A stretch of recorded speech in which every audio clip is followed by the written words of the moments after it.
obsesivos de la continuidad, sí, me puse un buzo.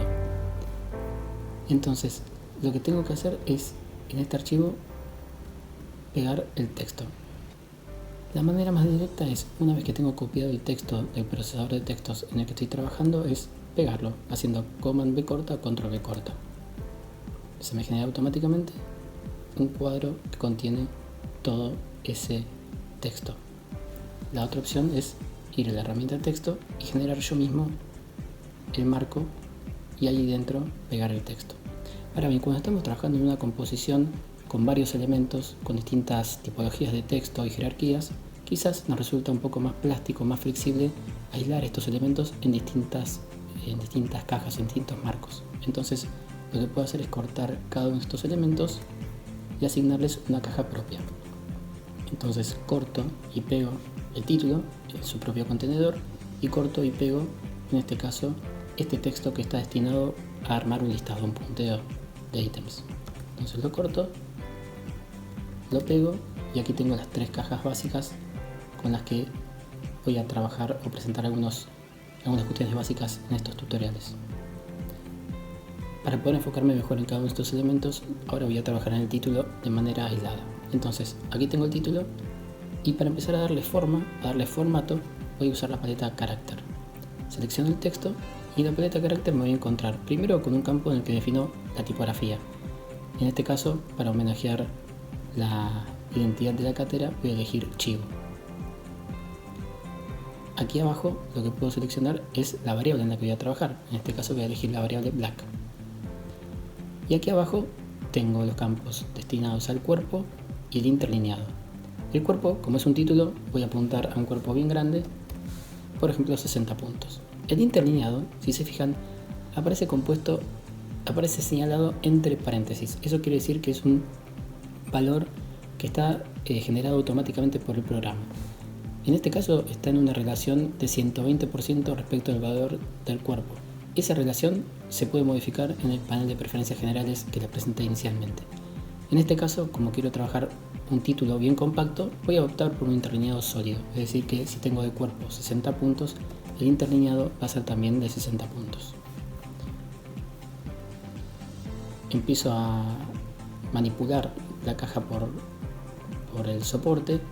Y una cosa que es interesante que vean es cómo se comporta el texto en InDesign respecto de Illustrator. En Illustrator el manejo en principio suele parecer más intuitivo. Estiro el texto, se agranda y a veces uno incluso pierde conciencia del cuerpo tipográfico en el que estoy trabajando. En InDesign la idea de marco, que es la que se usa por defecto, permite que el texto fluya así automáticamente y también evita ciertos errores, o sea, ciertas deformaciones que se pueden dar de la tipografía en Illustrator, a menos que mantenga siempre presionada la tecla Shift.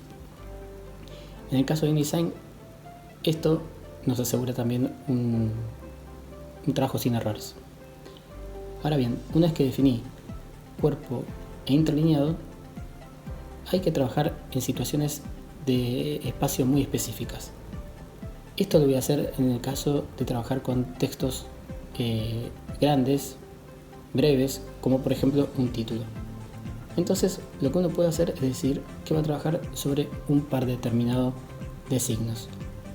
Y en este campo, en esta paleta Character, voy a ver debajo del cuerpo de interlineado dos campos, que son el de kerning y el de tracking.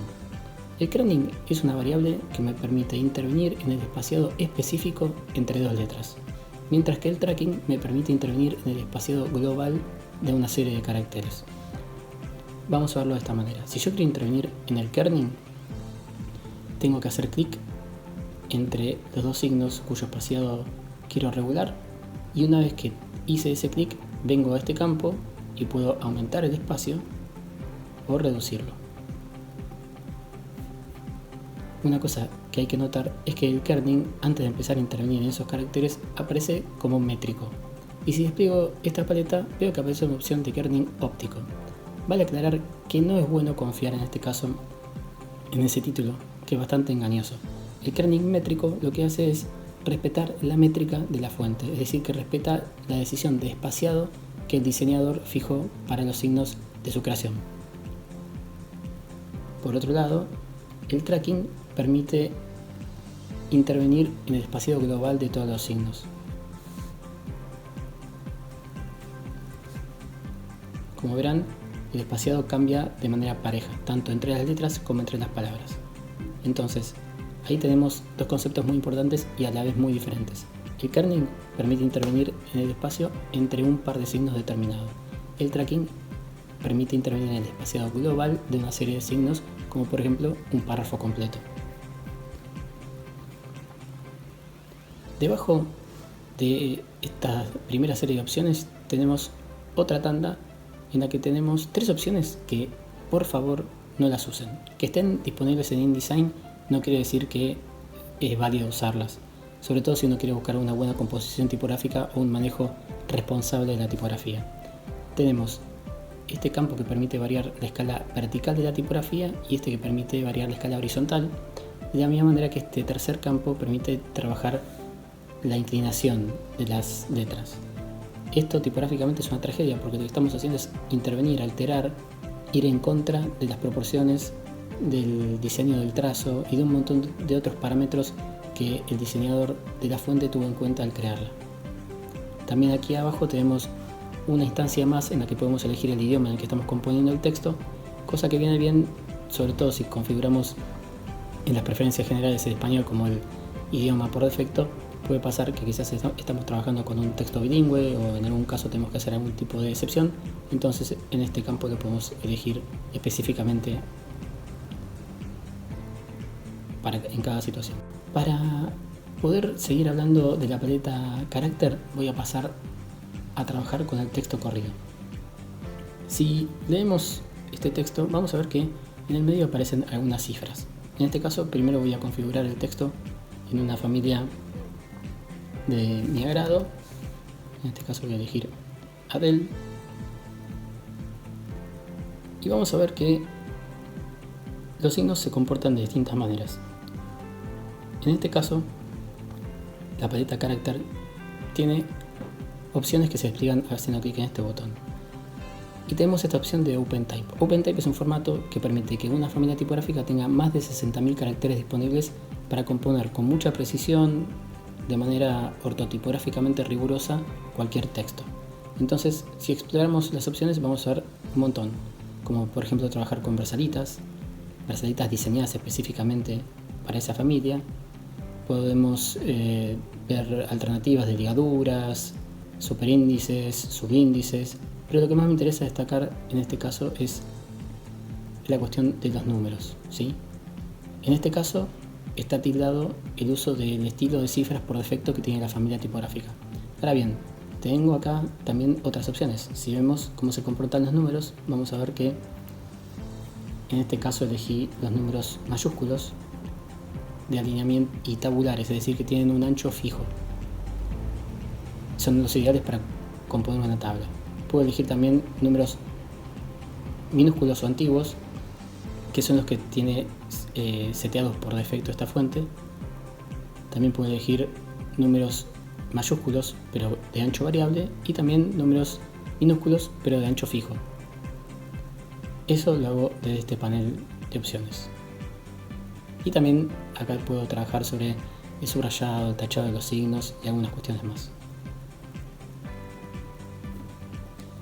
Ya que estamos trabajando con el texto principal, es una buena ocasión para hablar de la paleta párrafo. Cuando trabajamos en la paleta párrafo vamos a encontrarnos con una serie de opciones sobre la alineación de ese texto. Entonces voy a darle un ancho más saludable a este bloque de texto. Veamos cómo manipulamos de manera bastante sencilla la altura y el ancho de la columna. Y prestemos atención a un dato que nos da InDesign en este caso. Cuando aparece este signo más dentro de este cuadrado rojo, lo que nos está diciendo es que hay texto oculto en ese bloque. Entonces tenemos que estar atentos a desplegarlo de tal manera que eso desaparezca. Muy bien, entonces al hablar de la paleta párrafo, primero vamos a encontrarnos con opciones de alineación. Selecciono todo el texto y voy a tener primero la alineación a la izquierda, luego el centrado, luego la alineación a la derecha. Después tenemos una serie de 4 opciones de justificado. El primero, que es el justificado estándar, el más tradicional. Es decir, el texto va del margen izquierdo al margen derecho y la última línea está alineada a la izquierda. Luego tenemos otras opciones menos tradicionales, como que la última línea quede centrada o la última línea quede alineada a la derecha. Por último, tenemos el justificado forzado, que en algunos casos puede generar que la última línea quede realmente muy mal espaciada, pero lo que hace es forzar aún más el justificado de tal manera que todas las líneas, desde la primera a la última, sin importar la cantidad de caracteres, vayan desde el margen izquierdo al margen derecho. En esta paleta hay una opción también muy importante que tengo que tener tildada siempre cuando esté trabajando con texto justificado y muchas veces cuando quiera controlar el deflecado, que es la separación en sílabas. Para asegurarme de que eso funcione, este operativo, tengo que tener tildada el botón separar en este caso, que lo vemos acá. Ahora bien, con eso no se resuelven todos los problemas. La paleta párrafo me da opciones para operar sobre esa separación por sílabas. Aquí en más opciones podemos configurar cómo separar las sílabas. Para eso voy a ir a separación por sílabas y ahí voy a poder definir algunos criterios para que cuando el programa está trabajando esos espacios entre el justificado y eligiendo cortar y definiendo qué palabras cortar y cuáles no. Entonces, uno de los criterios básicos que puedo definir es cuántas letras tiene que tener una palabra como mínimo para que sea susceptible de ser cortada por el software. También puedo definir cuántas letras quiero que haya tanto antes como después de un guión de corte de palabra, y también puedo definir cuántos guiones consecutivos quiero que haya en un bloque. La convención indica que 3 consecutivos es el máximo tolerable, pero obviamente que todo esto va a estar siempre en función de lograr un bloque de texto homogéneo. Y también hay que tener en cuenta cuántas líneas tiene un bloque. Si tengo un bloque de muy pocas líneas, 5 o 6 líneas, y 4 tienen corte de palabra, aunque no sean consecutivos, el resultado no va a ser el más agradable. Pero de nuevo, lo que importa es cuánto priorizamos que el color del bloque sea homogéneo.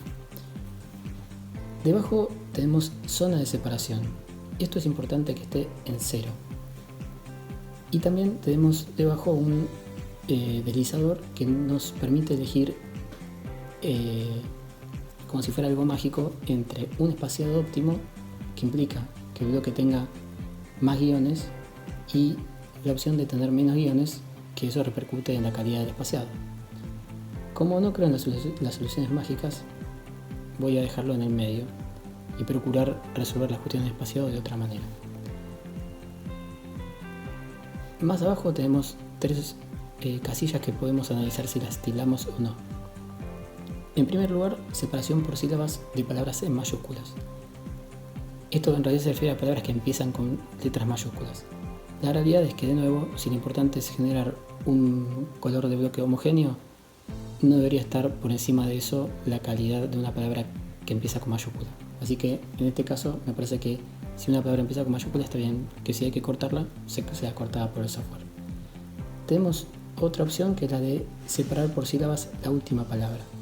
Esto también es a veces para evitar que la última línea quede cortada, la última línea de un párrafo quede cortada y nos quede esa colita o línea ladrona, que son quizás una palabra cortita o una serie de 5 o 6 palabras o una serie de 5 o 6 caracteres que terminan molestando. Y por último tenemos esta opción de separar por sílabas en la columna. Una opción mal enunciada, pero que es importante tener en cuenta. Si vemos, acá tenemos que la última palabra de la columna está cortada con un guión. Eso a veces como lectores nos resulta molesto, sobre todo cuando el corte se da entre una página y la siguiente. Si queremos evitar eso, esta opción tiene que estar destildada.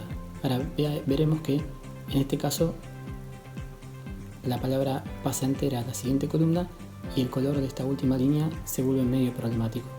Entonces ahí voy a tener que buscar otras maneras de resolver ese problema si estoy seguro de no querer que las palabras se corten entre columnas. Podré recurrir al tracking o, en casos en los que puedo trabajar libremente sobre el ancho de columna, empezar a buscar una solución por ese lado.